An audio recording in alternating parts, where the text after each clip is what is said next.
We're just 4 days away from Election Day. Voters will have a say on Proposition 1, which will ask whether they'd like to ban camping near schools, parks, or playgrounds in Spokane.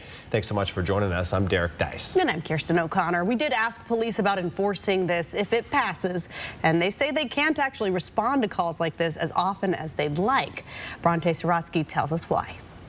Despite challenges to keep it on the ballot, Spokane voters will have a chance to vote on Proposition 1 this upcoming election day. But Spokane police say you might not notice immediate changes if it passes. There may be times where officers are really busy and it's going to be sitting in the queue for a longer period of time.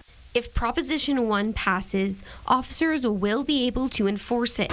But those calls about camps will be added to the same queue as all other crime in Spokane, which is already up from last year. So we're getting more calls, we're responding to more calls. Calls for help are already up by 11% compared to last year, and last year they were up by 12%. Officers are busy. There's going to be some choices to be made. Either right now, for example, we know we have over 200 homeless camping complaints in the queue, and it fluctuates, right? It's 200 to 300.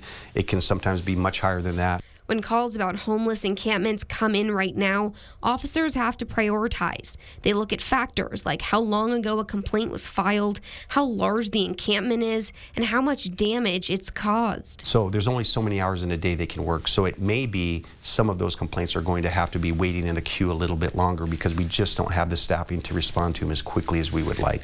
Amid all of this, the police department is over budget and short-staffed, in need of at least a dozen new officers just to be fully staffed. It comes down to the amount of money this city has available to hire staff versus the demands from the community that would require more staff. Police say until they can hire more people, you'll have to wait longer for law enforcement to respond to these calls.